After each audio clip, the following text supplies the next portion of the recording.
आज एक चंद्रकांत खैरे यांचा एक व्हिडिओ व्हायरल होतो आहे आणि त्यावरून त्या दोन शिवसेनेमध्ये जोरदार सुरू आहे. तुमची काय प्रतिक्रिया, तुम्ही पण पाहिलं?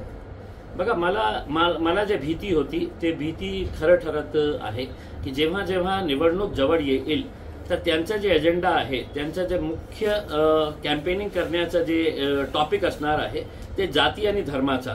आणि एका शिवसेनेनं सुरू केली की मुसलमानांनी काय करायला पाहिजे, ते काय करतं, आणि त्याच्यानंतर त्याची प्रतिक्रिया दुसऱ्या शिवसेनेने दिलेली आहे. म्हणजे माझी जी भीती होती की निवडणूक जवळ आली की पुन्हा पुन्हा तोच जातीचा तोच धर्माचा मुद्दा घेऊन आपला प्रचार कसा करता येईल, त्याची सुरुवात मला असं वाटतं की आता झालेली आहे. कारण आता 10-11 दिवस राहिलेले आहे प्रचारासाठी, म्हणून त्याचं उद्घाटन झालेलं आहे मला असं वाटतं. तुम्ही एवढंच काय त्या व्हिडिओ बद्दल बोलले किंवा तुम्हाला काय त्याच्याबद्दल आक्षेप आहे का नाही? नाही, मला खूप आश्चर्य वाटतंय. एक क्रेडिट कमीत कमी मला द्यायला पाहिजे तुम्ही की ज्या चंद्रकांत खैरे साहेब माझ्या जिल्ह्यातले इतक्या वर्षापासून खासदार होते, आमदार होते, मंत्री होते, त्यांना कधीही मुसलमानांच्या बाबतीत आठवण आली नाही होती. कमीत कमी याचा तर क्रेडिट द्यायला पाहिजे की माझ्यामुळे ते ईदगापर्यंत आले, लोकांना तिथे उभे राहून ईद मुबारकची शुभेच्छा देत होते. हे परिवर्तन कशामुळे झालेलं आहे? हे परिवर्तन याच्यामुळे झालेलं आहे की त्यांनी बघितलं की जे खासदार इम्तियाज जलील आहे ते आमच्या शिवजयंतीला येते, ते गणपती उत्सव मध्ये येते, ते हनुमान जयंतीला येते, ते दिवाळीमध्ये आपल्या सगळ्यांना विश करते, ते दसऱ्यामध्ये सगळ्यांना विश करते, ते ख्रिश्चन फेस्टिवल असू द्या, ते जैन फेस्टिवल असू द्या, ते रामनवमीच्या कार्यक्रमामध्ये येतं.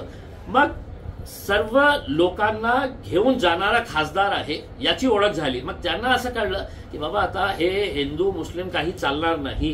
अनेक वर्ष मी त्याचा फायदा घेऊन सत्तेमध्ये राहिलेले आहे, मला माझीही स्ट्रॅटेजी चेंज करण्याची आवश्यकता आहे. म्हणून हे परिवर्तन त्यांच्याकडून आपल्याला बघायला मिळत आहे. पण असा एक आक्षेप घेतला जातोय की 40 वर्ष असं त्यांचं. मी 2019 मध्ये जेव्हा लोकसभेसाठी उभे होतो तर मी सोशल मीडियावर एक पत्र लिहिले होते, ओपन पत्र होतं, त्याचं खूप मीडियावाल्यांनी त्याला कव्हर केलं होतं. आणि त्या ओपन पत्रामध्ये मी खैरे साहेबांना उद्देशून हे सांगितलं होतं की साहेब, तुम्ही वारंवार हे म्हणता की मी हिंदूंचा नेता, मी हिंदूंचा खासदार, मी पहिला हिंदूंचा खासदार, मी हिंदू नेता, असा तुम्ही बोलायचं. मग त्याच्यावर मी लिहिलं होतं की नाही साहेब, तुम्ही माझेही खासदार आहे. त्यावेळी ते खासदार होते. मी खूप मोठा एक चांगला पत्र लिहिलं होतं त्याच्या बाबतीत की तुम्ही माझेही खासदार आहे आणि निवडणूक झाल्यानंतर तुम्ही सगळ्यांचे खासदार असतात. तुमची जे जात आहे, तुमचा जे धर्म आहे तो तुमच्या घरी आहे, तुम्ही मंदिरामध्ये जाते. माझी जे जात, माझा धर्म, माझा मजहब जे आहे ते घरी आहे आणि मी जे नमाज पढण्यासाठी जात होतो. पण ज्या खुर्चीवर मी खासदार म्हणून बसतो तर तिथे माझ्या काहीही जातीशी संबंध नाही. सगळ्यांसाठी काम करावं लागतं, सगळ्यांना त्याच इम्पॉर्टन्स देण्याची आवश्यकता असतं. पण 40 वर्ष का होईना, एक इंग्रजीमध्ये म्हण आहे ना की बेटर लेट देन नेव्हर. तर कमीत कमी आज झालेलं आहे ते.